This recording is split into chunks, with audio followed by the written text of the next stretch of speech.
Hi friends, welcome my channel. ఈరోజు మనము బెండకాయ టమాటా కర్రీ ఎలా చేయాలో చూద్దాం. ఫస్ట్ బెండకాయలు నీట్గా కడిగి కట్ చేసుకున్న తర్వాత నూనెలో గోలించుకోవాలి కొద్దిగా. తర్వాత అదే ప్యాన్లో తాలింపు గింజలు, మిరపకాయ, ఆవాలు, ఉల్లిగడ్డ అన్నీ వేసి మగ్గబెట్టుకోవాలండి. బాగా మగ్గబెట్టుకోవాలా.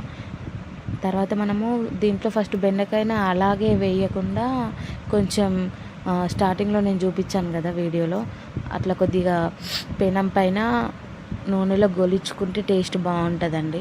సరిపడినంత ఉప్పు, పసుపు వేసేసి మనము ఫస్ట్ పెనం పైన వేయించుకున్న బెండకాయలనే వేయాలి. ఎందుకంటే మనం అలానే చేస్తే కొంచెం జిగురు జిగురు వస్తుంది కదా, అట్లా జిగురు జిగురు రాదండి.